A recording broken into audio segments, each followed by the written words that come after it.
Welcome to Money Convos, where we discuss personal finance and investment tips. We're committed to helping people create wealth and achieve financial freedom.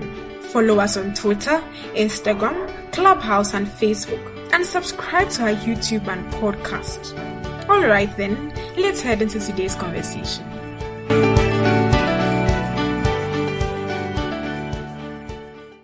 Hi, Adam. How you doing? Hello, Elikem. I'm well. Yourself? Charlie, I'm good, Charlie. I'm good. I had a very good rest during the weekend. Oh, that's good. Good to hear. Yeah. Pardon? I said that's good to hear. Yeah, it's like we're halfway through the semester and, there was a break. So, man just relaxed a little bit, I saying. I feel you. Yeah. Charlie, what have you been up to? I've been chasing back movements. Hey! Big mountains. Oh, Charlie, small some side gigs sorts for me. So I was trying to sort them out and over the weekend. Yeah. Okay, I see. Today's topic just got me thinking, related to what you just said. Isn't it funny how sometimes side gigs, in fact, what am I saying sometimes? Quite often, side gigs will pay you more than your main job. Oh, you have no idea. You think about it and it's like, wow, okay. Like, Charlie, and then I guess... I think right after COVID, right? I mean, in the heat of the COVID period, everything. This gig that I got, I think somebody just called me, someone I had worked with before. And he just called me about some job. And honestly, the price expectation I had in my mind, I don't know why, but at that point in time, I just said, he was asking me how much will I charge? And I said, how much is he willing to pay? Because the relationship between me and him, just wondering, like, how will I charge this man? So he says, okay, let's go speak to the architect. And then the architect also asked me, I said, I was just dealing. Okay, the man said, okay, so what is your budget? He was asking the architect, and the architect mentioned the amount. Oh my God, I was blown away. You couldn't have slept and woken up and dreamt of that number. No. So immediately I said, hey, this one I just thank God for the wisdom to keep quiet. I know, right? The wisdom to keep quiet. It's I can relate based on some work I did last year. In fact, that side gigs last year and beginning of this year really helped me prepare for school. Because the kind of money I got from those things, Charlie, nah. There was no way I was going to save up that kind of money in such a short time. Exactly. Same thing.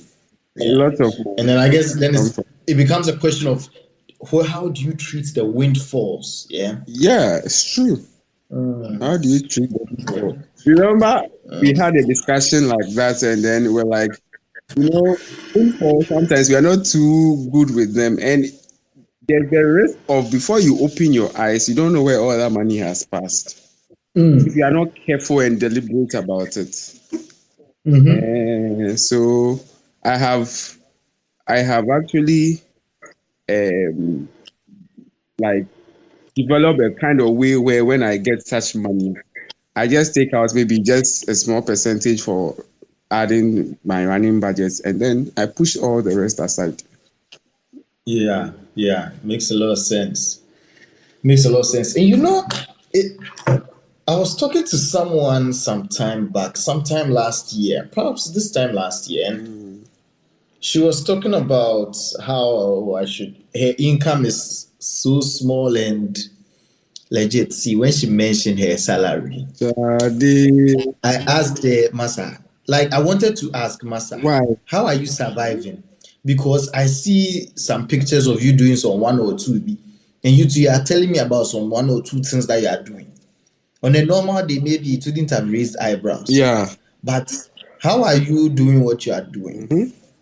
Then eventually we got to that part of the conversation.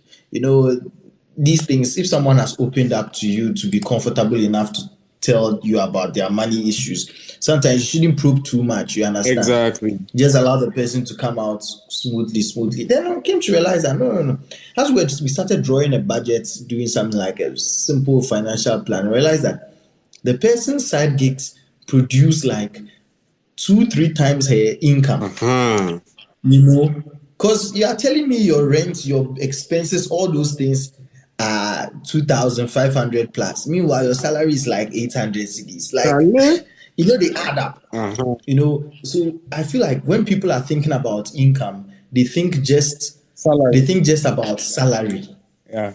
instead of thinking about the holistic thing. And meanwhile, if you think about it holistically, that's when you have a good eye on the money and your money won't get lost, Exactly. right? Exactly. Yeah. Anyway, interesting. Hi Paulina, how you doing? Are you in a position to say hi to us? Hello, Adam. How are you doing? Elikem. Hi. Yes. Oh, both How of are us. you You came doing? in How there. is the Ivy League journey Oh, going? Boko had the Boko Center for our. That's yes. Have you been to the Labour Ward Yeah. before? Elikem, you penny someone. Hey, Nkafo, when you send it. Oh, Hello, but Adam. How are you doing? Hello, Paulina. I'm doing good. Yourself? Great, great. So Paulina, I was just talking to someone yesterday, and the person was asking me how I'm enjoying the time here and all that. And I was saying that, see, when the school was advertising, when they were talking about the school and all the nice things, and even talking about the town that it's in, they didn't talk about winter, which the cold weather is like half of the year. They didn't talk about it when you be slipping and falling and all the hills and things. They show you nice pictures of fall, leaves falling, colorful, everything nice. You come no 1-2 months now, what do you understand? Maybe it's our question, Anna. Bacho bisa bisa. In the Ivy League, yes, come, Anna. Paulina, hey, I see what you did there. Please, no, look. Do you know something? In fact, this I like the way this the topic is very broad. Everything adults see. Let's. So I'll be real. Most of the things you can learn, hardcore content you will learn. It is not. You can Google them and find them. You can get all that information for free. Heck, I remember I saw something like there are certain sites that even Harvard post their courses online for free. Yeah. But Paulina, do you know what makes the difference? The kind of conversations, the discussions that we have in class. So the course content, granted, I've only taken like 3 courses so far this semester, right? The course content, one of 2 ways. Maybe we are maybe not to blow my horn, but maybe I'm of so proficient a certain level that they don't seem too difficult for me. At this point, we are doing the course side. Maybe someone else would really struggle with it. So it's not as difficult as you would expect. And then again, it's an MBA, not an MSc. But the undergrads But I do think it that tire. we rubbish a lot of the things we do in Ghana, but the kind of education we receive in Ghana prepares us better. I tell you. Because we've done all the hard knock things, eh? Yeah, we have. You see, I am currently doing some teaching assistant job in a high school. And like the way they teach them is very different. And it takes the child into consideration and all of that. Ours is much more rugged. Do you get it? So you are able to build up for education elsewhere. Let me tell you, when we started our PhD, like myself and one other Ghanaian guy, everybody kept saying that, Charlie, the thing is difficult, like PhD. And the way they were scaring us, we're like, what are these people talking about? Cry that we don't see. Then we realized later on, and we are all in our 3rd year, like writing up. And the last time we had a conversation, they said the way that people were going about it, when you meet some of them now, and you ask them, they are nowhere near where we are. And Sure, I realized that it was also because we did a research master's. You get it? And our research master's was such that, Charlie, we didn't have access to a lot of the things that these people have access to. So the Mendeley, the all of those dissertation, what is it they call it? All those sites that they have access to. But we did it and we excelled at it. So the environment is different. They are taught in a different way and we are taught in a different way. And we may say that our education is more theoretical, but really it prepares us for life outside. So I agree with you that there's a bit of a difference. And you will excel at it, Charlie, no doubt. You will excel at it. But just to add on to it, right? So the course content is one thing, right? But the next thing is, so people come into the MBA really to go onto the next level, like a job. See the resources that they put behind you for recruitment, Paulina. It's not easy. Yeah. Like I have access to a career counselor. Mm-hmm. You just book an appointment, sit with the person can go through your CV with you, and they follow up on you even after school for such a long time. Charlie. Like, those are some of the resources that we do not have access to. And I like what you said about the conversations. You see, a lot of these people, especially in Harvard, like, they are practitioners, teacher practitioners. So the kinds of things they are talking about is very practical. Me, that is why I like to practice PR in addition to teaching it. You get it? So then the conversations are very different from somebody who is approaching it from a purely theoretical background. And they're able to bring in people that, Charlie, it would have taken you years and years and years to meet. So I think hello, that Paulina. Sorry, I think okay. It's the difference, and I am so glad for you that you are getting that that experience. Yeah. Thank you. It's been great so far. Okay, Mimi, welcome. Before we start, I want to say a big happy birthday belated happy birthday to Mimi. Mimi's birthday was it yesterday? Was yesterday? Eh? Yes. It was yesterday. Yes. Mimi, how you doing? I'm fine, no, Charlie. You don't sound like somebody who just celebrated a birthday. I'm you're tired. feeling older. I'm so tired. I need a 1 year vacation. Sir, adulthood is beating you up. How about chilling, Paulina? How about chilling? Chilling, Bianca. And your adulthood, yeah. Interesting. Okay. So let's get into today's conversation. Thank you, everyone, for making it up here to join us, whether you're a listener or a speaker. Today, we want to talk about adulthood, right? There's this song. I'm not too sure if I can be playing music on these things, copyright and all those things. Now, where I am, they can come and arrest me if I misbehave, so I'll behave properly. But yeah, adulthood feels like way more than we signed up for, right? When you were a child, you were like, I want to be an adult so that I can have freedom to do all the things. Now we have the freedom. Now we are in our 20s, 30s, 40s. I'm pretty sure by 50 there, it's no more adulthood for you, just life. But the 20s, 30s is still, Charlie. It's still trying. You are still trying to see if you can go and be someone's child again, So, we're going to discuss some of the things that surprised us about becoming adults. We're going to talk about some of the things that we were already expecting. Like, we knew bills, but Charlie, right now, as you're removing the bills from your wallet or your purse, it feels like they're draining your blood, So, those kind of scenarios. Then we're going to look more on the positive side of how are we managing these responsibilities? How are we figuring it out? If anyone is figuring some things out, some life hacks, Charlie, let's just share it. Let's have these conversations so that people get to benefit from them. And also just avoiding problems. Like, what are some of the problems that people get themselves into that they could just avoid? A related conversation is one we had last year or a couple of conversations. We talked about conquering the challenges of the 20s, conquering the challenges of the 30s, the 40s. Did we do 50s? I think we did 50s. Yes, we did 50s too. They are on YouTube, so you could just look up Money Convos on YouTube to listen to it, or wherever you listen to podcasts, just look up Money Convos. You see our logo, green, white, blue. You find it there.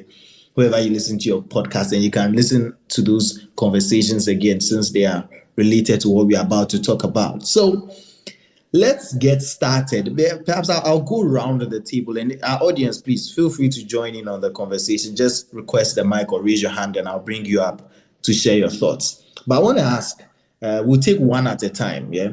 One surprise each when I call you up. What surprised you most about becoming an adult? Perhaps we start with birthday girl. Mimi. Elikim, I think you're asking me this question at the wrong time because it's a whole essay. I think they were catching you at the right time. I think that it's like the number of things that you are responsible for, the number of things that you have to remember, the number of people you are responsible for, like too much responsibility. That to sum it all, I mean, you are probably at work, you are responsible for some people, you are responsible for some targets, some goals somewhere. You are at home, you are responsible for some kids who are helpless without you. You are like, it's just tiring. It's just tiring. And sometimes you even feel bad even having time for yourself, you know. When you are not busy, it's as if you sinned, you know. So for me, it's the level of responsibility. I knew that yes, there will be some kind of responsibility, but I'll say that it's really a lot, and the time for myself is really small. So for me, that has been a major blow.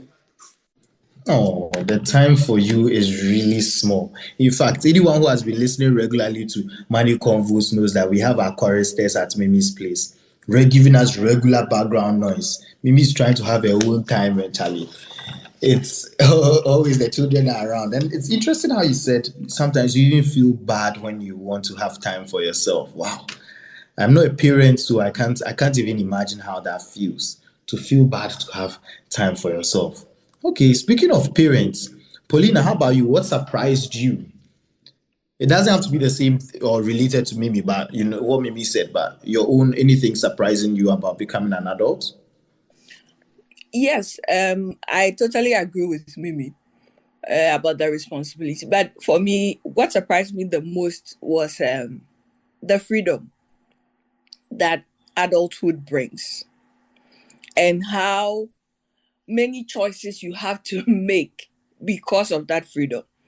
And I keep thinking about, like, when you asked the question, I kept thinking about it. And for me, it's coming from a place where I was in boarding house from class 3. So, and then you move from boarding house home. So there's a bit of restriction. Then you get to the university, and there's, yes, a bit of freedom. But when you have done national service, and you need to decide on your own when to wake up, when to go to work, when to do what, like what to cook. one, one of the things I say is the most difficult aspects of marriage, for example, is deciding what to cook on a daily basis. And it comes from this freedom that I'm talking about. Because when we're children, we didn't care about what we eat. Like, the food was provided. But now you are free to eat, to choose what you want to eat. And that one also is a whole new wahala. So for me, it will be the freedom that adulthood brings, and the choices that we need to make based on that freedom, and how a small misstep can cost you so much of a lifetime heartache. Wow.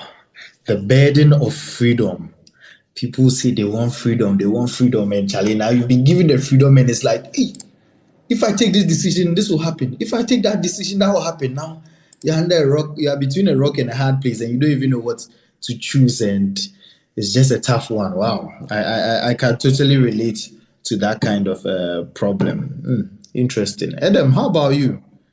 Anything that surprised you? Yeah, Elikem. I think what mine is just somehow like what Paulina just shared. Mine is about how many decisions you need to be taking each time and the implications for every single decision. You know, as a young person, most of the time, a lot of decisions are taken on your behalf. Which school you are going to go to from primary school and all of those things are basically taken for you. Maybe we start having an input from when we are choosing which secondary school we want to go to and which university and what course and what studies. But even for some people, all those decisions were taken for them. Even though for me, I was able to take some of those decisions at the times that I had to take them. The surprising thing about it is how when you realize that you are now an adult and you are now having to take decisions for yourself, and how one wrong step can just change so many things in your life and then affect so many people also, and the chain reaction goes on and on and on. So the implications for me is one thing that's really stood up at me, because now you're going to take a decision on basically which job offers do I accept, or which companies do I apply to. If I take this decision, this is the repercussion, or this is how my life is likely to turn around. And even in issues of deciding who are you going to marry, the implications. When you get married, where are you going to stay? How are you going to juggle family of your own family, your partner's family? All those decisions, which we didn't have to bother with as kids. Now you are taking so many decisions, and that is, for me, is one of the main things that surprised me, and it just keeps bumping at me. It makes me keep thinking all the time, and sometimes you overthink very simple things because you are trying to be very careful in what to do. Yeah. So that's basically one of the things that stood out at me. Wow, overthinking. All that overthinking just ends you up even getting mental health issues, right? Just give me throwbacks to last week. All the burden. It sounded so exhausting just hearing about how you are thinking through these things, who you marry. And I guess you still not finished thinking about that one, because I'm still waiting for a wedding invite. You've not even said that, oh, this is the person I'm seeing. So I can see that there's a lot of thinking. Oh, you said what? I said, this table you are shaking. Yeah, as a fine boy like you, there, you have so many choices. You don't even know which one to go with. Yeah, I know. It's a good problems you have. Wow. Okay, so for me, I hear you. I can relate on the responsibilities, the freedom. It's interesting the way we are talking about it. It never actually hits me like freedom and then the consequences of the decisions. For me, I just used to just make some of these, do these things and just move on, right? Because my father, whenever I was asking him, what should I do what course should I do in high school? Do something that suits you. What course should I do in university?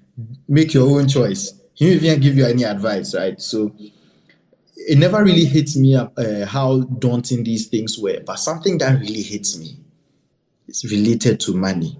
Yes, I wish we could not do money related things so quickly, but the way people demand from me, the way people have expectations about the money that I wake up at dawn and then return home so late in the night working hard to get, the way people demand it shocked me. And another shock was how as a Bema, I can count the number of gifts I've received in the last 7 years.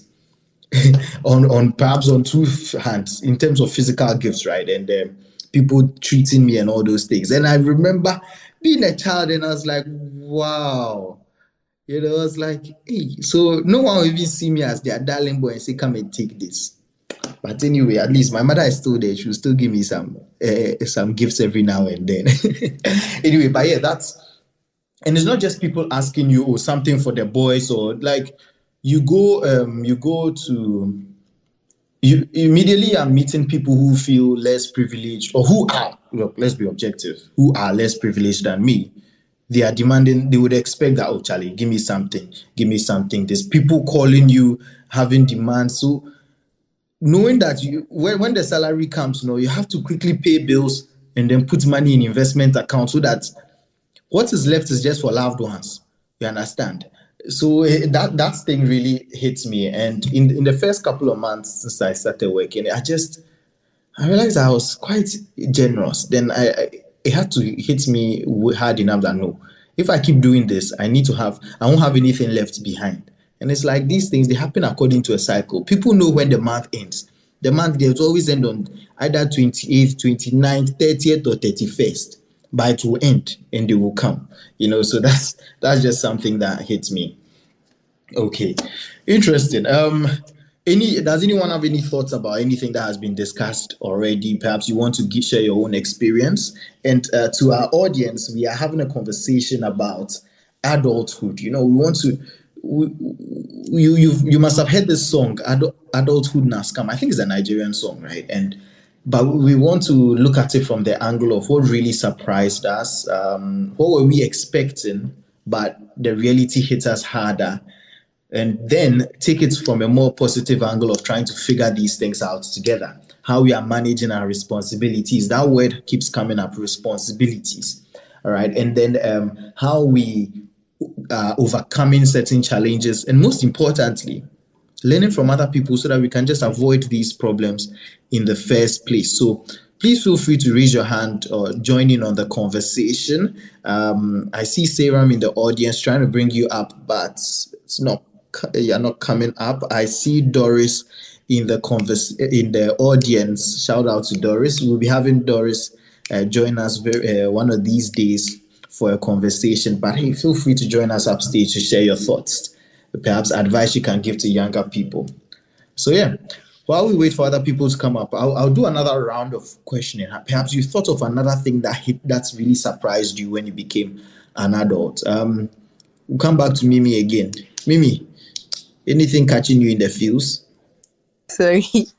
I'm trying to. There was something on my mind, but I think it just the mommy brain again. You think about it, then you forget it. Oh, it's part of the adulting problem. No, it's part of the adulting problems. I told you about my car issue. Unfortunately, recently I had an accident, a very avoidable one, which makes it even more depressing, and it's costing me so much to fix the car. And anytime I get feedback from the insurance company, it becomes more and more depressing. I mean, like this is not stuff I would have had to deal with as a younger person. Whether my parents' car gets fault or not is none of my it's not my problem. I eventually I'll get to where I need to get to without it costing a dime. But now it costs so much, and as Adam said, decisions, choices, knowing like what do you do? Do you do A? Do you do B? What are the consequences? Like it's a lot. And as you're also making that decision, there are a million and one other important decisions that you have to make, and it can be so draining. And as you said, you can make one decision which may cause you problems, and you having enough information to be able to make the decision. Sometimes you speak to people to be able to collect information, and different things are coming from different places, and you really don't know where to turn, especially when that area that whatever you're making a decision on is not something that you are very comfortable with. It can be tough, even in these times. I keep on getting questions, so hey, what's happening? What do I do with my money? People are thinking about their bills that they need to pay and the uncertainty. What happens if things don't go according to plan? And all that. So all those things are things that we have to think about. I've tried to make it a point not to worry about anything. Hence, maybe the reason why I didn't make a big fuss over my birthday yesterday, nobody gets me. But I think I've just gotten to that space where I just take things as they come. No, no, don't worry too much. We'll figure it out as it goes along. Yeah. Oh, the ending though. Take things as they come.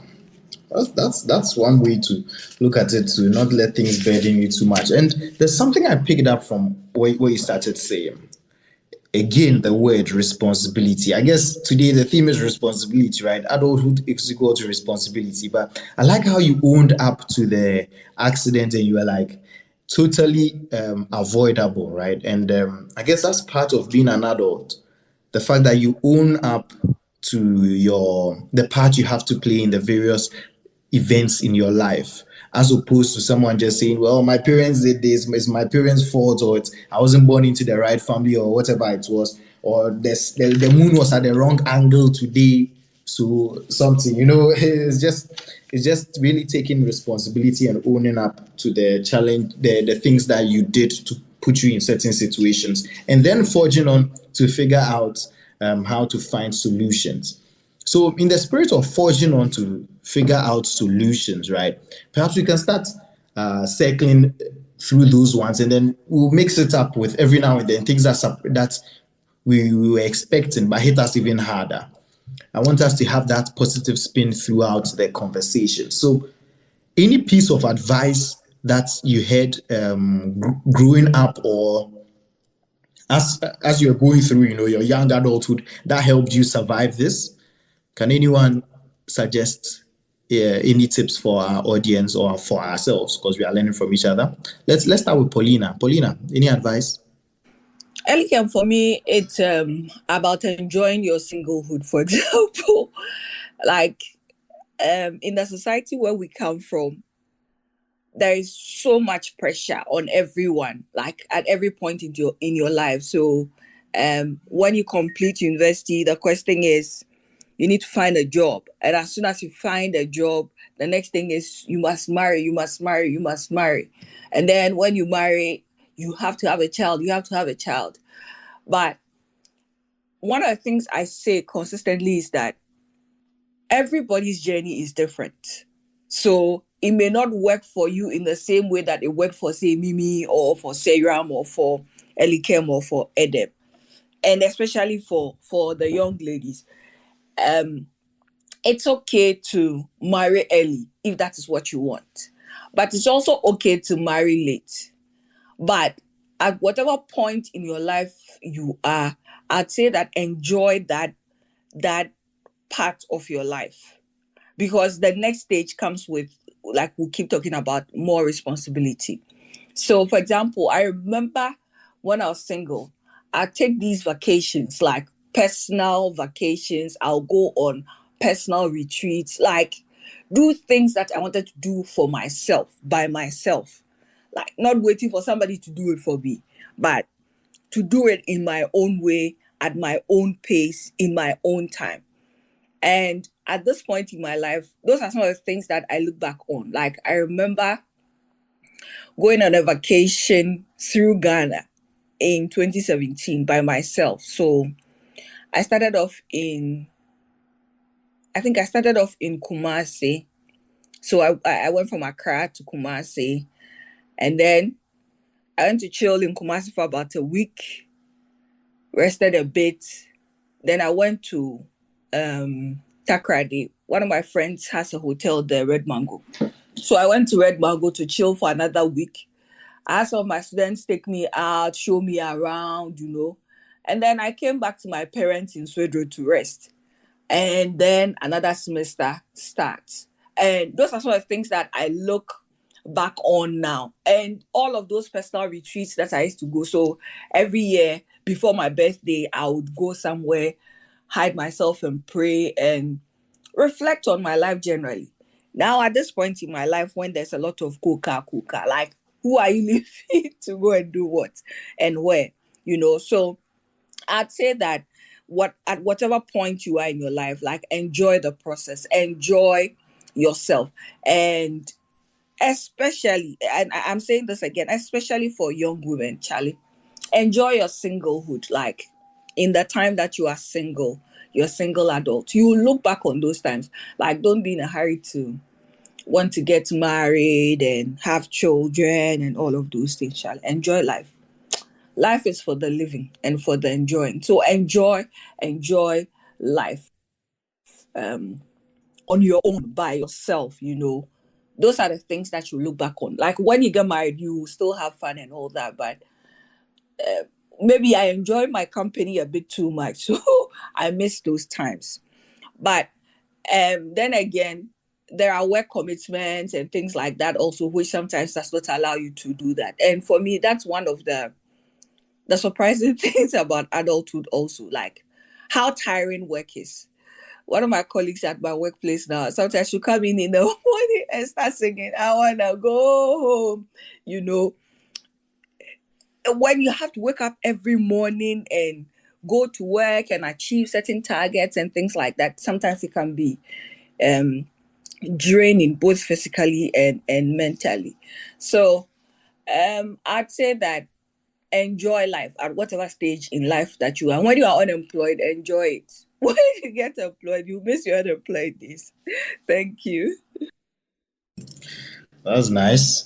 You heard it from Paulina. Enjoy life. Enjoy your singlehood. Enjoy the process as you are going through it. Wow, that's heavy. I'm pretty sure Edem. You give Edem more for that, for enjoying his singlehood.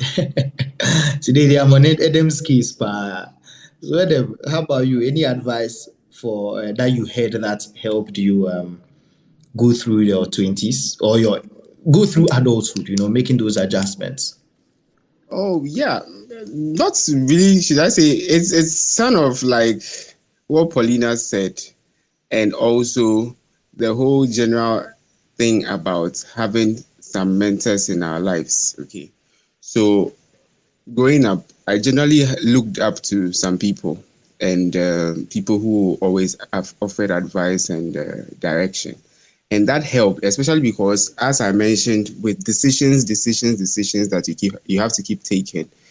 Sometimes you need these experienced hands who that these people have been able to wiggle through all these kinds of the storms of life and all of that, to be able to help guide and give some wisdom keys how to survive this harsh rat race that we are in.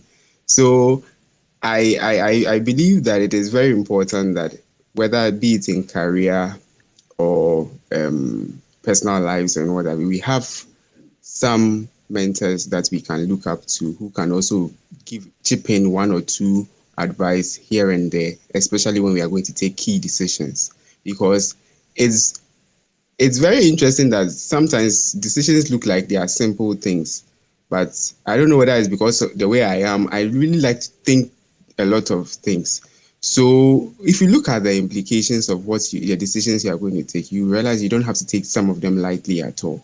So it's very good when people who have been through those things before offer a word of advice, some kinds of direction. Say, oh, how about you look this way? And you realize that, oh, all of a sudden it's clearer and it is much, much more simpler than you originally thought it was. And it helps you to be able to save yourself from a lot of stress and wahala, because I keep saying that the decisions that we take now, we are responsible. We've been hearing responsibility.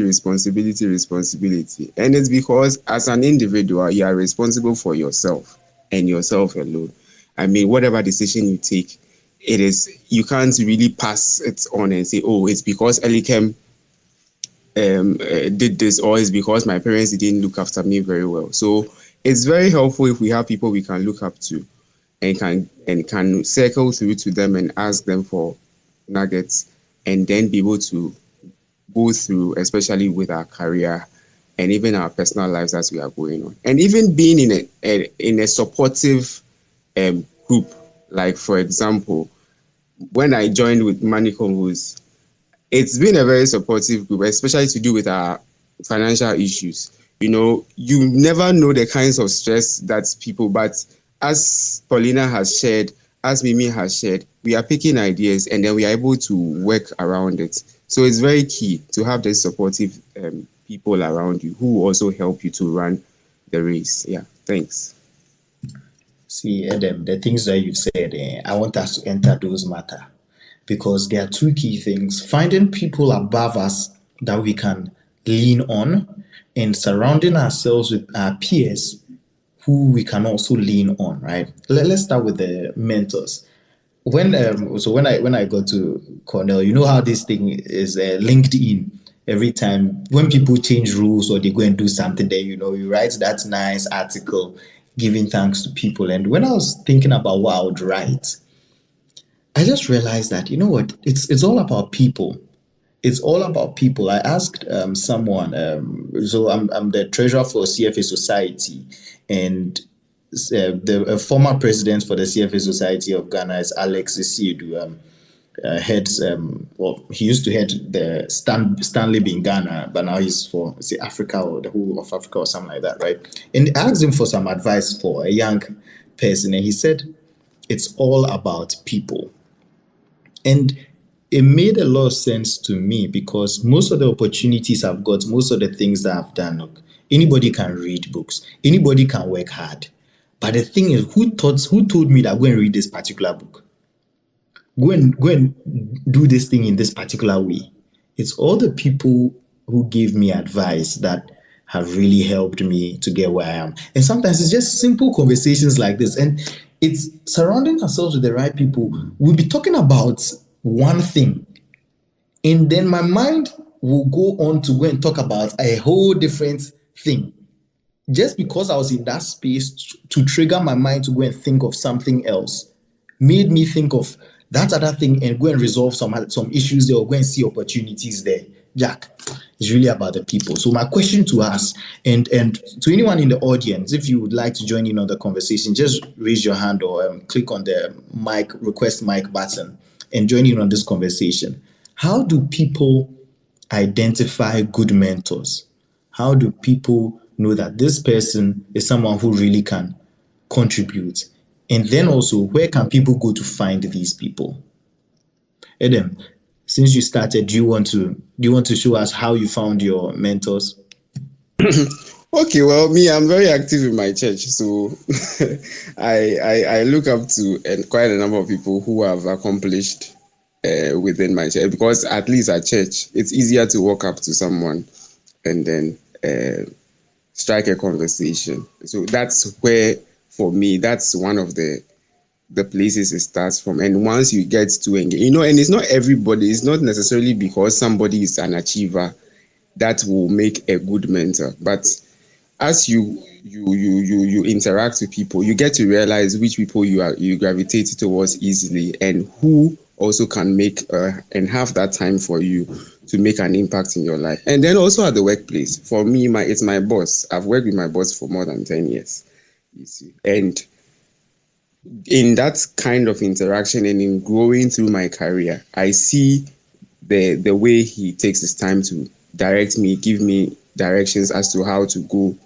the next steps, So you can just start from your immediate circles, and now also we have the internet. You mentioned LinkedIn. Probably you could do a remote mentorship or some sort. People have stuff they have written, and you could be mentored through that kind of just studying and following after the people who are quite active on social media and post their journeys and all of that.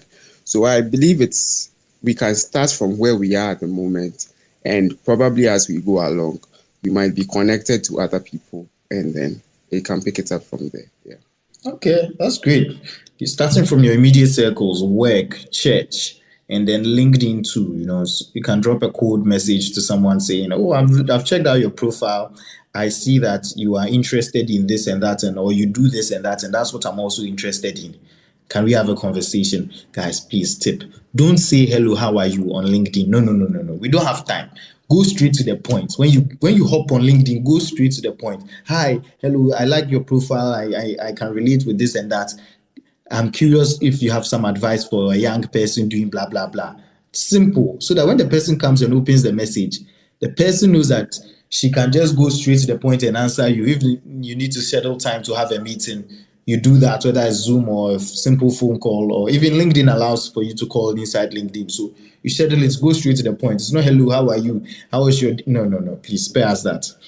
Anyway, let's circle back. Paulina, how about you? How did you find your mentors? Like I'm talking about LinkedIn. I realized that now the how was your day people have gotten to LinkedIn too. So that's really good advice on going straight to the point. I think that for me, what has worked really well for me is role models rather than mentors. So unlike mentors who are close and who you can speak to, role models are people that you look up to from afar. And that is what has worked for me more. As I sit here now, I can't mention a single mentor that I have. There are people that I look up to, but I've not had that conversation with as to, oh, please, I'd like you to mentor me. I made that attempt a few years ago, but due to work commitments from both of us, we haven't been able to go through it. But role modeling works for me. So in role modeling, unlike mentorship, you are looking at the person's life from afar. And like Adam says, you can use social media, you can find role models through books and read people's biographies, their autobiographies, that kind of thing. Learn the mistakes that they've made and how to avoid those mistakes yourself. So I would say that role modeling works for me. As in role models work for me better than mentorship. In these days when everybody's talking about, oh, you need to get a mentor, I think that a lot of people have it wrong about the role that a mentor has to play in your life. So this is what I personally do when somebody comes to me and says, oh, I like you, I want you to be my mentor. I want to see how the person follows through the promises they make to themselves and their career goals and things like that. So anybody who has come to me and asked to be my mentor, the first thing I say is, I want you to read a certain number of books. And I have some selected books that I make them read and summarize it for me. If you're able to do it, then I know that you are serious. If you are not, please don't waste each other's time. But the pointers that Adam mentioned really works. But if you cannot find anybody like that, then I'll suggest to you that you can get a role model rather than a mentor. Thank you. That's a powerful one. Another way to go about it, having a role model, is a running joke that Pandy and I, my former manager, used to have. I'm like, look, if Jeff Bezos was in the room right now, would he make such a decision? So I'm pretty sure some people are asking, sitting somewhere making a decision and said, if Paulina was in this room, I wouldn't be making this bad decision right now. Let me do what Paulina says, what I think Paulina will tell me to do. So yeah, it's good. It's good to have a role model so that you can know what you can have a sense of how you can behave, even if you don't have a direct relationship with them. Mimi, how about you? We've spoken about a couple of ways to get mentors. We've spoken about role models. Are there any other unique ways you can think of? For me, I think I've tried the mentorship thing. Yeah, I've tried the mentorship thing. I think what works for me is surrounding myself with the right people and asking the right questions and having the right conversations, regardless of whether they are people that clearly are ahead of me or they are peers that have some knowledge and something better than I do. So it's just been about surrounding myself with the right people and having the right conversations. I think that it's what has really worked for me. Mentorship, I've tried it a couple of times. It's not bad, but I think this one has been a bit more efficient for me. Yeah. Okay, that's powerful. So another person saying mentorship not so much. Heck, myself, I struggle to identify people I would call as formal mentors. But what I realized is I just had certain conversations with certain people. There are some people that when I have a certain kind of problem, I know that they are the experts that I'll go to talk to about it. When it's a different matter, I know it's some other people that we'll talk to. So that's another way you can think about it. It's not one person who has to know every aspect of your life. So you can just look at people, someone for a particular aspect. Now, maybe something you said, surrounding yourself with the right people, got me thinking of the next phase. People who could be your peers, maybe same age mates or within 5 years of each other, but you come to the same group, something like money convos, right? How do you find these kind of people, like-minded people that you can be, you can rub shoulders with, and then iron will sharpen iron? How do you do that? Well, I think the internet is a powerful tool. Honestly, like I've always known that networking is a thing, but have I been good at it? No. I remember the last time I went to speak at Legon with Bethanel. One of the advice I gave was to the students was not to be like me, because you wouldn't find me at any seminar, any nothing, Charlie, Madakra. I won't worry myself. But one thing that helped me pick up with networking, getting to know people, has been the internet. And it started last year. Of course, I worked in sales, so that also helped because you are forced to know everybody so that you can meet your target. But also, just through Clubhouse, just through Money Convos, I met Elikem. Believe it or not, I met Edem. I met Paulina. Almost everybody here. I met online. I met Seram. Seram was on Talkative Mom.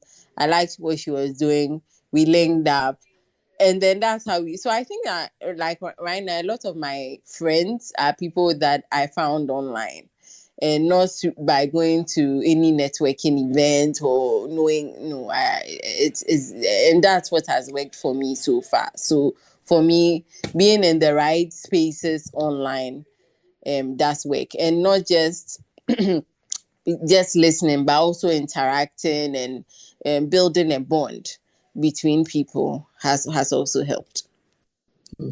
That's great. The internet has helped. And the ending part of what you said about not just listening, but also contributing, that helps, because people want to surround themselves with like-minded people. But if you are always joining a group for their conversations and you are just always passive, you are not contributing, people ask, what value are you adding? So that's another thing you also need to think about. As you are picking up things from people, start practicing them, start living them, and you see that the quality of your life will actually improve, and you also have something to offer. And then it starts going back and forth. All right. It's, I guess with the internet, there still comes the concern of making sure that actually some people are predators, but they have to be good judges of character. This question I'll come to ask, I'm sure I shouldn't be asking Mimi, but Edem can relate. You see, Edem, you remember then times when we were younger, the young ladies would usually, what am I even saying young ladies? People usually go towards the cool kids. You understand? But as adulthood is adulting, we realize that it's not only like the cool kids, some of them are not doing so well, Whereas some of the boring people, they get sense. What do you think about this stigma around, okay, I want to be around the cool kids and these people are boring, that kind of thing? I had a friend who once asked me, money convos, all you people discuss is money.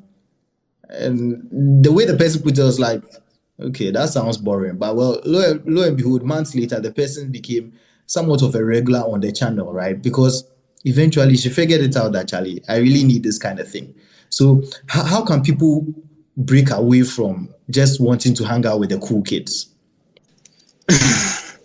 Eliko, I don't even know how to really answer this question. No, but first, can you relate to what I'm saying, or am I just?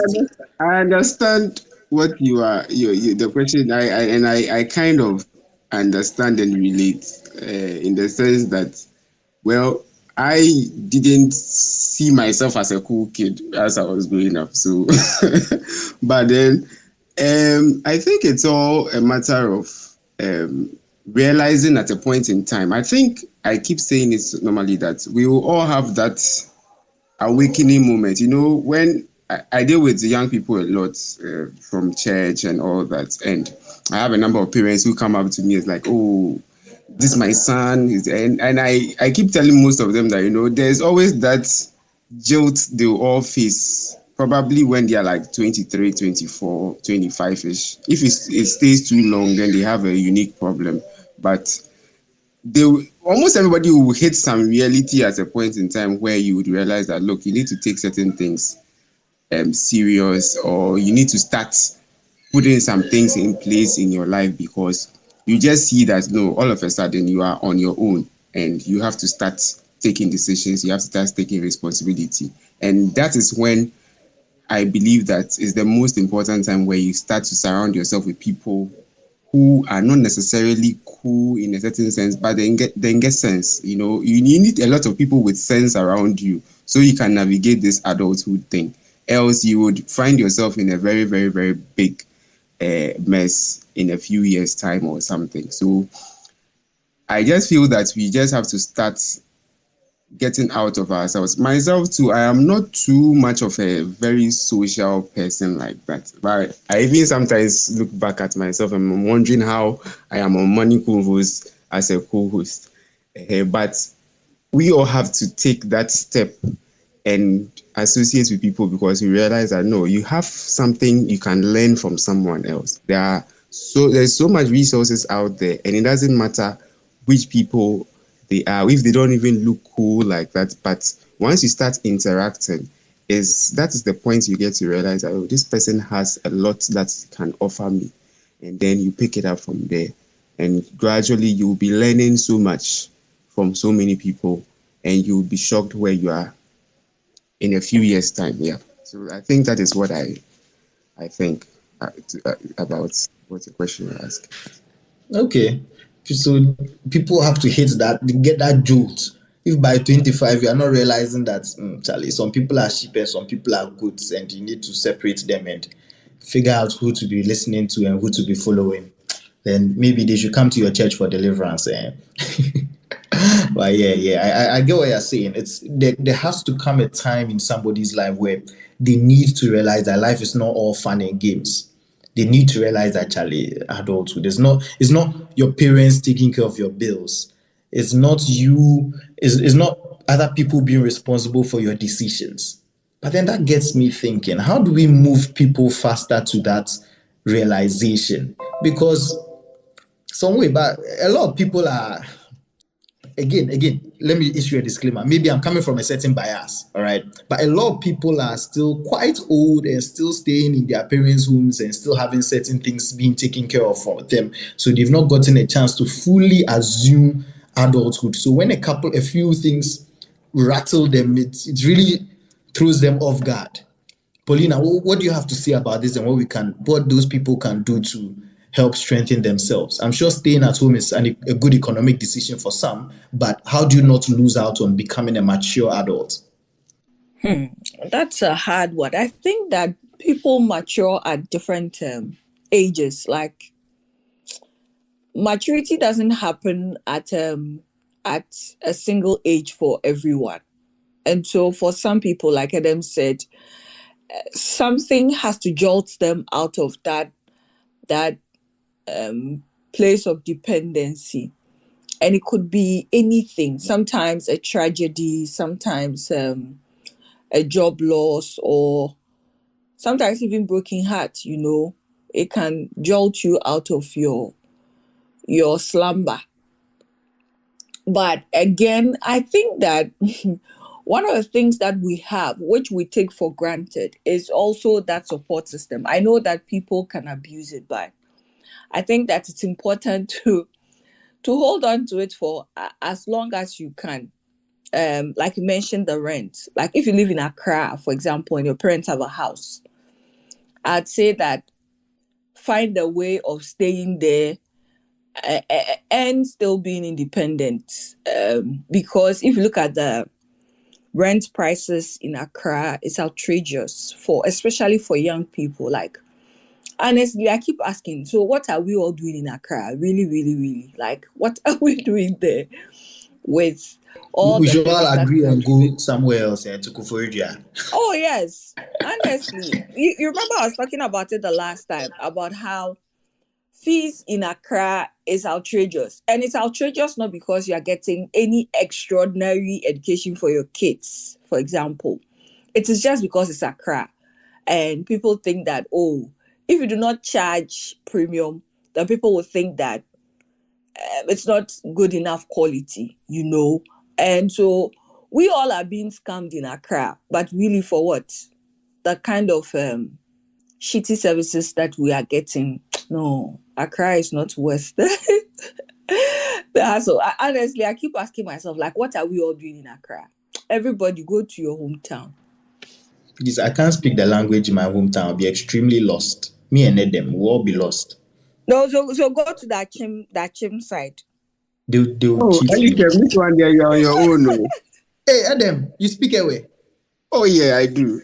Oh, wow, I'm really on my own here. anyway, interesting. All right, so a theme I picked up from what Paulina was saying is, yes, you can stay at home with your family, have that social support system. Don't abuse it. Still try to figure out how to be independent, how to take on some extra responsibilities. Yeah. We don't want to pay bills, but try and pay some bills, right? I've when I was growing up in university, got to a point when I stopped. When I bought a tablet without asking my mother for money, when I paid for the securities after national service, paid for the securities license course without asking her for money. I remember how she paused in front of my door and looked at me, scratching her head. Now, where did he get the money to buy this thing? So it can be quite empowering for you to take up all those responsibilities, and with practice, you become better at it. All right. So let's take this line of questioning now, and I'll start with Mimi. What can we do or what are some of the common mistakes that people do as adults that are totally avoidable? Like this one, no one should have told you, and it's some of these things that it keeps happening to everybody, yet we are all allow it to happen to us. Or maybe not so common, but something that we can just avoid to make our lives simpler. Maybe any such examples, or should we circle back? I think that sometimes as adults we are entitled. You feel like the world owes you something, everybody owes you something by yourself. I think it's not a very good place to be. Even though people may have responsibilities, of course, like government has responsibility to provide an enabling environment and the rest. We need to take ownership of our own lives. And I mean, it sounds easy, but it's not. It's not easy to say that, like, it's my life and I want it this way, so I'm going to take ownership of it. But as adults, that is what we need to do. When we always fall back on people who are also struggling to live their own lives, we will never get the best out of life. So I think that we have to stop being entitled. Yes, you work for your employer, but I mean, beyond whatever was agreed on, they don't owe you anything. If you are not okay with your job, okay with your salary, get up and look for a new opportunity. So I think that the entitlement thing is something that we must loosen. Wow, that sense of entitlement. Somebody owes you something. Mimi, thank you. That's a very powerful one. Just this weekend, I was having a conversation with someone, and it's just like, if you want something, go and work hard and get it. Why are you trying to say somebody else should give it to you, or somebody hasn't played their part? Meanwhile, you haven't played your part to make it happen. Play your part and let's see if the stars will align. But if you don't play your part, the stars are definitely not going to align for you to get what you want. So thank you for that powerful point. Adam, how about you? Yeah, when you were asking, my mind was just going around. Then I realized that I think what we don't really talk too much about as in adulthood is about peer pressure. Normally you see when we are, I think in is it SS or JSS or something, there were these topics, then they talk about peer pressure and all of that. But I think adult peer pressure is another level and another dimension. And it's expensive. It's very expensive, and unfortunately you find a lot of people falling for it, probably because somebody is driving some kind of car. You feel you also want to drive the same car, but your pockets cannot really afford it. People have taken their kids to some schools they have no business sending their kids to those schools because their budgets can just not support it. But I don't see how Elikema sends his children to this school and I cannot also send my children to this school, and that kind of thing. And some unnecessary competition, especially in this Accra, So adulthood, there's a very, very, very imminent risk of falling for peer pressure, even though we think peer pressure is a thing for teenagers, but we don't talk much about peer pressure that comes with adulthood. So I think it's something to watch out for. Okay, and like I think Mimi also mentioned the thing, you are your own, just be yourself. And doesn't mean you shouldn't aspire for greater things, but just know that you are running your own race and everybody's race is unique.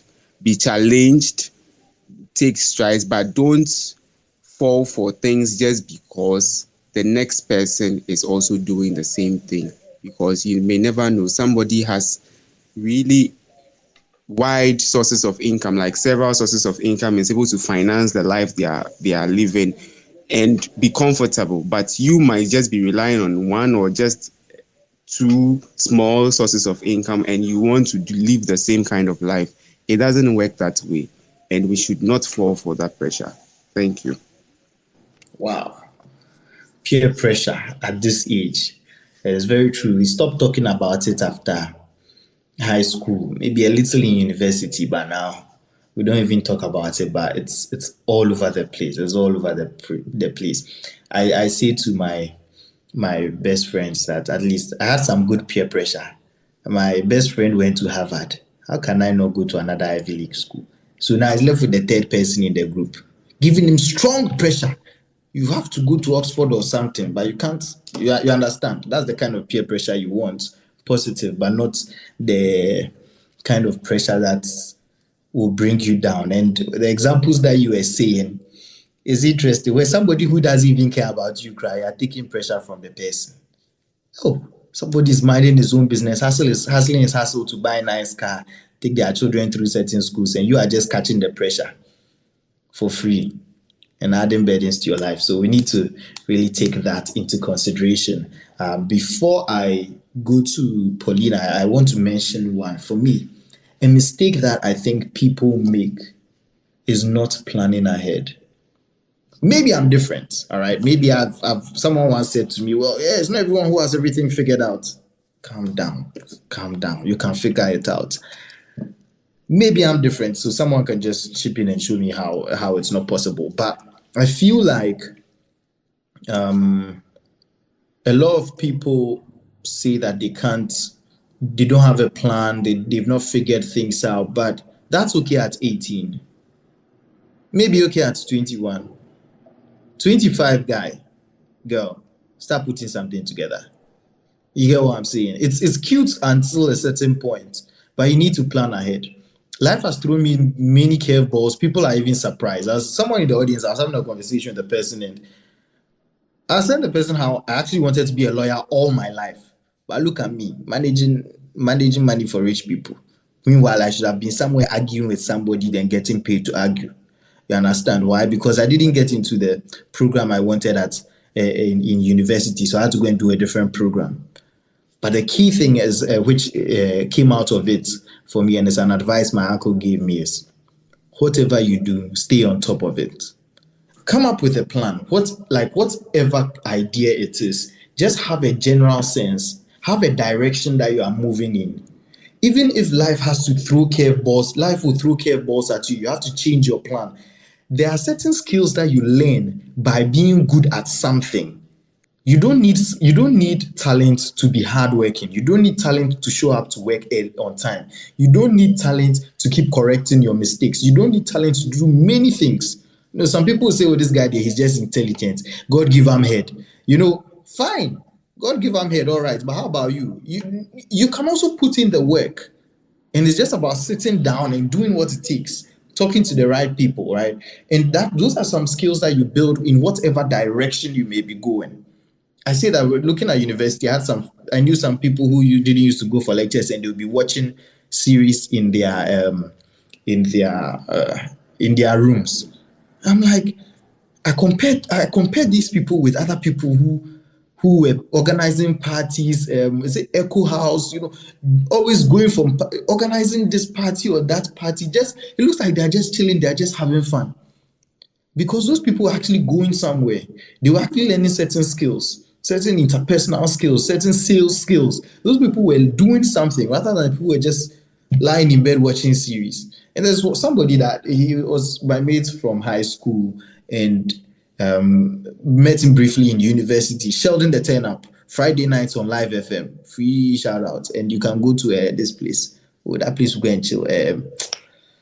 Hey, have I forgotten all the chilling spots in Ghana? But anyway, if you know this song, Enjoyment, he started that part, he was giving the shout out at the beginning of that part. Sheldon the Turn Up. Now, people thought in university this guy was not serious, but right now the guy he's making moves in the entertainment industry, right?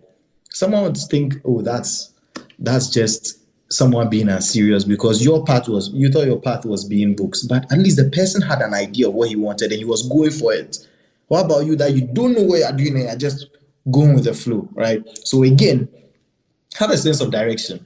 The skills you learn there, the habits you build while you are going wherever you are going. When life throws you a curveball and you have to think of something else, those are transferable skills. In Ghana, we are always taught to box ourselves in that once you did science, you have to end up being a doctor. If you don't become a doctor, then now it becomes some way. Then lab tech or pharmacist or something. No, you can do whatever you want. You just need those skills. And I see that people don't apply themselves because they just don't have a plan. And I encourage everyone, look, have some sense of a plan. With a sense of a plan, you can keep going forward at any given point. So yeah, that's a little bit of my rant. Paulina, how about you? Mistakes that people can avoid easily in their as adults. So let me add to what both you and Adam said. In addition to the adult peer pressure, let's add societal pressure. Like, don't let societal pressure get to you. Like I keep saying that everybody is going on a different journey. What may have worked for Elike may not necessarily work for you. So you need to understand that life is a journey. We'll all arrive at the destination that we have planned to get to, but it may not happen all at once. So don't let the societal pressure get you. I think that it is one of the things that is really hurting people. Like Adam said, the social media pressure. And I have done work in remuneration across Ghana, and so I know people's salaries, like the average salary. And when you look at people's lifestyle, it does not match the amount of money they earn. And I keep asking, like, where people get money to do all the things that they do in Accra. You don't have to let this world pressure you into doing anything that you do not want to do. So I think that is key for young adults. Go at your pace. Do what you think you have to do and give everything your best at every point in time. And then in addition to the planning, I would say that a lot of people do not think. They worry rather than think. it's in the thinking that you get to plan. Like, okay, so this is where I am in my life, and this is where I want to get to. How do I get there? Then you put together a plan. I think that every young adult should come to a place where they have at least 30 minutes of thinking time a day, like a time set aside to think through your life, to think through situations. Those are the times that the solutions come. For me, it works when I'm in the bathroom. So my mind is never blank when I'm taking a bath. It could be a different time and a different place for you, but make use of that time where you think. Don't just live life, like think. And there's a difference between thinking and worrying because of our language. When we talk about thinking, people think we're talking about worrying. No, they're two different things. So have a time, a day, a time of day, I mean, where you can sit down and think through your life and plan for where you want to get to. And it's okay if you do not get to where you want to get to when you want to get to. Like, it will all work out. And one of the things I say is that if you give anything your best shot and it doesn't pan out the way you thought it would, Charlie, give yourself some grace. It will work out. Thank you. I'm at my motivational best this evening, aren't I? I can see it and I'm feeling it. I'm loving the spirit. I just want to tap into the ending of what you said about thinking and how we know clearly what thinking is. For me, I think a difference between thinking and worrying is the result. When you think, you end up with solutions. If it's that 30 minutes you're going to take every day, when you say, okay, today I'm thinking about this thing, by the end of that process, you must come up with an idea, a plan. Therefore, this is what I'm going to do. But worrying sounds just like, just complaining and whining to yourself, and you even walk away even sadder than you started. No, that is worrying, not thinking. So just remember, if you are thinking, you must walk away from that process with a solution, with an idea. If it's not, it's worrying. Go back to the drawing board. Okay, all right. Thank you so much, Paulina. That was a very powerful one. 30 minutes of thinking a day. I challenge anyone to do this. Edem, and we should do a 30 minutes of thinking a day challenge. Be like we for start that one too. We for start that one too.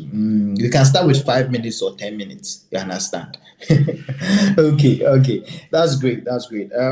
It's been a great conversation so far. We are reaching our 1.5 hour mark. We try to do an hour or 1.5 hours max when it's really getting interesting. So to wrap it up, I'm going to throw certain topics at various members of the audience of the high table, although it's virtual. And I just want you to give some advice based on that category. So some of them I'll give health. As an adult, give somebody advice on health, education, career, that kind of thing. We've spoken broadly, talk about family. So when I call you and I throw something at you, just be ready with a quick fire solution. If anyone in the audience wants to join in on this conversation, on this part of the conversation, feel free to raise your hand and let's also get some rapid fire answers from you. Okay, so my speakers, are you ready? Edem, Mimi, Paulina. And since I'm the one throwing, I'll allow anyone to throw something random at me to see what I can also say. Okay, so flash your mic if you are ready. Let's see who would like to go first. Okay, I see Edem, then Paulina. Mimi's dodging the distance. Okay, we know ball. I'll give her the hardest one. Edem, what can you say? Edem, you've done your master's, right? Yes, please. Did you do it right after first degree? No. I worked a bit before. Good. So please, advice on education. Okay, so with education, I would say one advice I would like to give is that I think it's even easier to do it in your 20s, but that is if you are progressing, by all means progress, move on to do your master's and whatever professional qualifications you can get, because it gets much more difficult. It's not like it's impossible, but it gets much more difficult as you get more responsibilities here and there as you're growing up, because once you enter your 30s, you get married and all of that. I was in class with a lot of people who came to class and then they'll be sleeping, and it was never funny. It was never funny at all. And as the young person at the time, I always had to be helping people, organizing, maybe studying, and then trying to explain this thing to people. And I felt like it was much more better. Even recently, I was trying to do some learning and everything. And I was like, hey, is this me? Like, I couldn't believe that. It's like me, when I pick books, I can really just grab the thing. But I've realized that as you have more responsibilities, it gets much more difficult. So if you have the opportunity within your 20s, just grab them, pursue it, continue the professional courses, the qualifications, and then aspire, move higher. Like just make sure that you're studying as much as well, and be open to learning.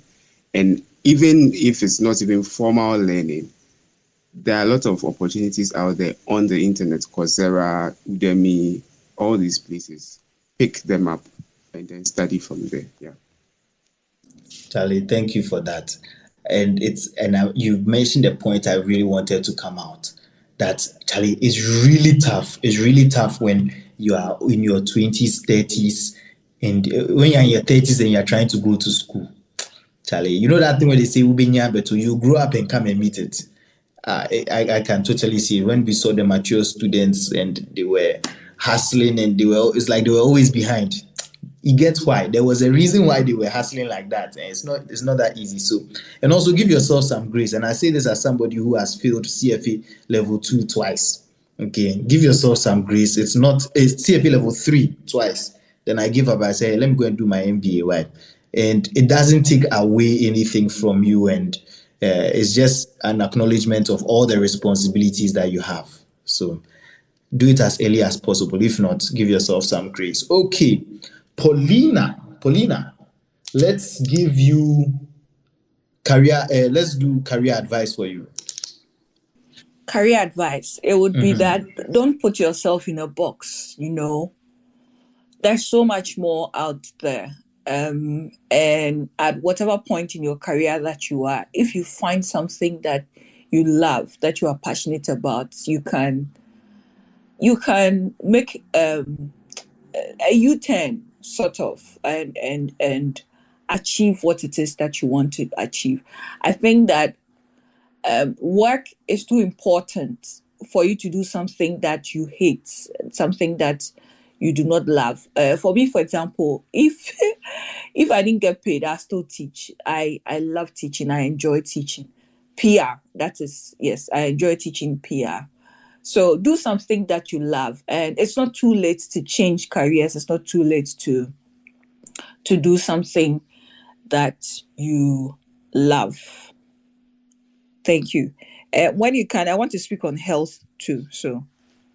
Oh, okay, good. It's in the list, so I'll circle back to you to speak on health. But I'd like to welcome Prince. Welcome, Prince. We missed you for most of the conversation, but I have a rapid fire question for you. I'll give you a topic, and then you'll give your advice on it in terms of advice for an adult. So I'll circle back to you in a moment. Okay, Mimi, for you, yours is family. How do you manage family?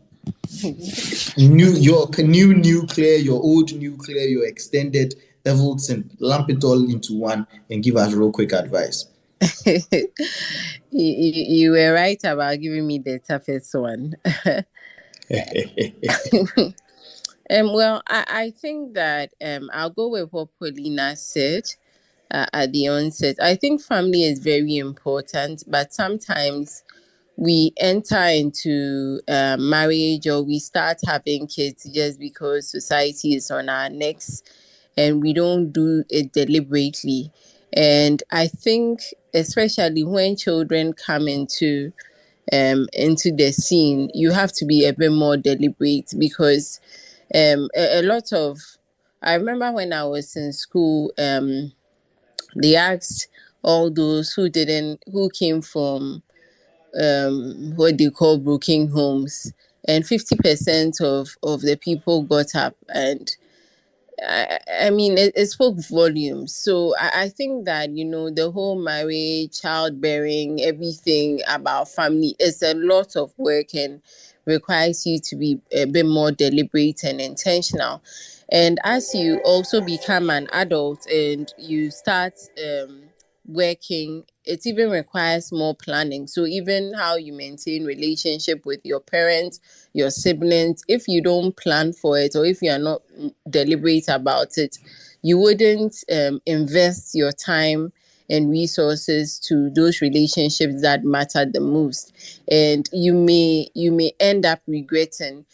I remember recently going for a presentation. It was for retirees or prospective retirees, and one of the advice that people who were on retirement gave to those who have a bit of a while to go was to invest in relationships. And they said that, for especially, a lot of men were not doing too good with that, because they get to work, they have their friends and whatever, and they don't mind their wives, they don't mind their kids. And when they retire, they are likely to, be depressed, because now they didn't invest in those relationships, so they cannot benefit from them. So I think that relationships are something that we have to be deliberate about. It's not the easiest thing to pick up a phone when you have a million and one things to do, to call someone or to visit someone.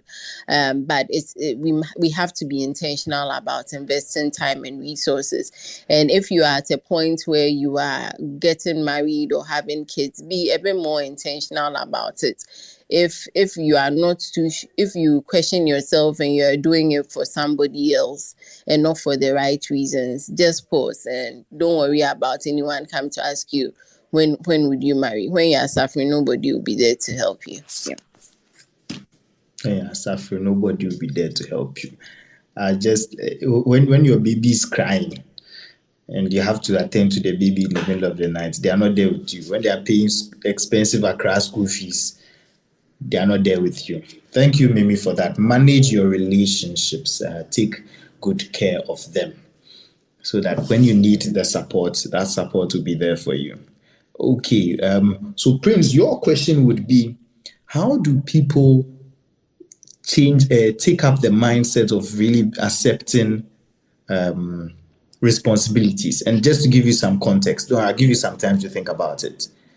The topic is saying adulthood na scam. We are all complaining, but Charlie, I think that for me especially, I know that at least it's better now that I have a job, or I had a job. I'm currently unemployed. I'm a student, but anyway, as an adult, you have income, you have some freedom, as Paulina said earlier. There are many benefits to being an adult, but then also it comes with certain responsibilities. So I know you can be a good motivational speaker. I want you, having the final word, to be able to give people some motivation to be able to take up all the challenges of adulthood with the mantle, knowing that there are some benefits to it. So please prepare your speech for us. Prince, I hope you understand the question. Hello, Elikem, come again. Okay, so I'm saying that adulthood has its benefits, but obviously, the title is showing that, Charlie, we are struggling while we are at it. So I need you to help motivate some people, so that despite all the struggles of adulthood, we can stay motivated and keep going. Yes, right, boss. I do for you. Okay, good. So I'll circle back to you after we hear from Paulina, then we hear from you. All right. Paulina, thank you. So Paulina, you wanted to talk about health. Please go ahead. Yes, Elikem, thank you. So before I talk about health, let me add to what Mimi said. For the young people who are not married yet, please remember also that your choice of a married partner will definitely affect your life. Whether or not you go to heaven depends on the person you choose for marriage. So think about it. Let it not be a frivolous decision that you make, like based on just feelings and looks. Like, think through the choice of a marriage partner. I think that it is one of the most important things that you can do for your career, for your work with God, for your money matters. In fact, for every area of your life. That's why I say whether or not you go to heaven depends on your choice of a marriage partner. But let's come to health.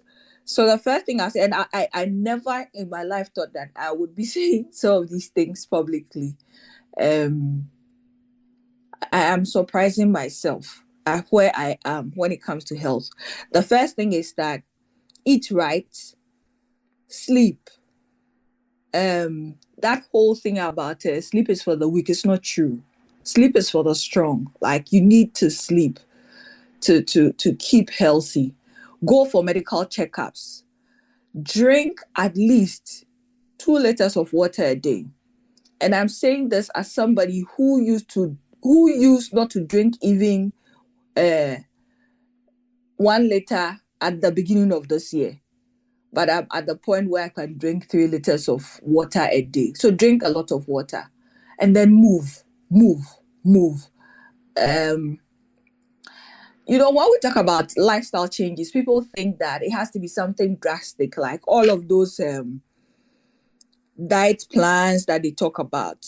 What I have found works for me and is sustainable is having a diet plan that is sustainable for me. So I eat the same foods that everybody eats, but in moderation. Eat according to how you feel, like whether you're hungry or not. All of those extreme diets I do not recommend. But more importantly, in every single day, try to put in about minimum 7,000 steps. Walk. Like exercise, when we talk about exercise, people think that it has to be going to the gym and all of that. No, there's a lot that you can do by yourself when you walk. So go for health checkups, eat right, sleep, drink a lot of water, and then finally move. Thank you. Sorry, that pause was me running to find water to drink. Okay, all right. So you see, ekutia nimnura. So I've got to take my water bottle. I'm coming to drink some.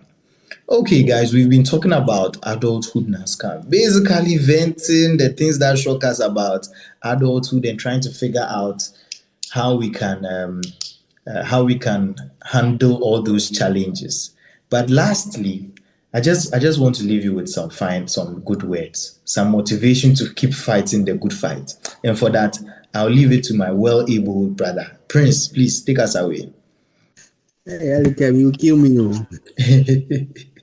All right. Good evening, everyone. Pauline, I see you. I hope you're doing good. All right. So, Alikem, for me, I believe in one thing, and I don't believe that adulthood is a scam, right? Because if you even compare it to our work as believers, you became a born again in the spirit as a baby, and as a baby, you desire the sincere milk of the Father to grow, right? So it comes to a point in each and everybody's life that we have to grow wherever we find ourselves, age-wise, in everything, our dreams and our aspiration. We need to move forward to see some improvement in our lives. But I feel with our generation, the world has mutated, and a lot of things that we never imagined happening in our life, be it socioeconomic, being political, and being it ourselves, we didn't plan for it, and some of these things happen impromptu, and it's made it look like, there's some kind of stress on adulthood. But for me, I don't think that is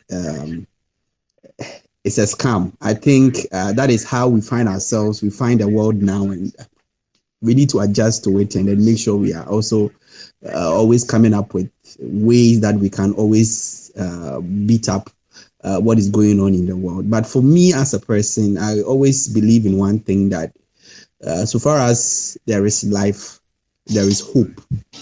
So far as the most greatest asset of each and every individual is you going to sleep and waking up. That is the most, if you wake up and even if you don't even have money, that breath of life is enough testimony. You can never, take that for granted. It's enough testimony. And when there is life, there is always hope. So I believe that there are so many things that we want to achieve. There are so many things that the system has presented us with, the hardships, the accounts not balancing and all that. But let's keep a positive posture. Let's always be very positive about the future. I believe that the future will surely be very amazing. But in we being positive about the future too, we should do the needful. I think my other speakers they have said so many things with regards to family wise, health, education and all that. In your waiting, you need to also make sure that you are doing the needful, so that when the opportunity come, it wouldn't also come and you will not be prepared for it. So what I would leave our listeners today with is that they should always keep hope alive and be very positive. Regardless of the situation you find yourself, don't ever feel or say words that will bring your spirit down. You should always look at speaking to yourself with some form of dignity. Regardless of what the situation, I will never say anything bad about life to myself. And it's very important. And we are always shaped by the words we speak to ourselves. So let's always profess positive things. Keep believing in any form of religion that you find yourself in. If you're a Christian, believe in God. If you're a Muslim, believe in your maker and do the needful. Upgrade yourself family-wise, health-wise, and I believe that, and investment-wise, let me put it that way. And I believe that at the end of the day, it's gonna, the future is gonna come and everything is going to be well. So thank you very much, Elikem, for the opportunity, and I greet everybody once again. Thank you. Thank you, Prince. Thank you so much for that. Once there's life, there's hope. Prince said that if you are able to sleep and wake up, that is an asset. You understand that? That's the greatest asset. I think the second greatest asset you can have is money convos. So follow us everywhere on social media. You're probably already following us here on Twitter. If you haven't, do hit that follow button. And if you already are following, just share the link with somebody. Let other people come and learn some nuggets of wisdom, right? So that in 5 years' time, we can all look back and say, you know what, we are in a much better position than we would have been without these kind of discussions. And it's good to also share the word to your friends, because if they are not financially independent, guess who they are coming for the money from? You that you work very hard to make that money. They are coming for it from you. Your family and your friends, let them hear these things so that they will be fine all on their own. All right. We would be having yet again another conversation next week, Wednesday at 6 p.m. So do tune in. You can also follow us on Instagram and Facebook, and check out our podcast, check out our YouTube channel for some older sessions, especially related to this topic on adulthood. Last year we did a series on the going through the challenges of the 20s, the 30s, the 40s, and the 50s. You'll find those on YouTube. So just search for Money Convos on YouTube and they will be there. We also have the 91 Days to Christmas challenge. We want to chill with no guilt, chill without guilt. So start saving some money up for Christmas, so that when you're enjoying, you know that you planned for it. You can see the link to that savings challenge up there. Adam has posted it, so do go check it out and see what it's about, so that you can start putting some money away, so that when you are doing 30 December, you won't feel guilty at all, because it's money you actually planned to spend. Thank you all for spending the time, and I hope to see you again here next week. Have a good night and enjoy the rest of your week. Bye. All right, bye, Elikem. Bye, Prince.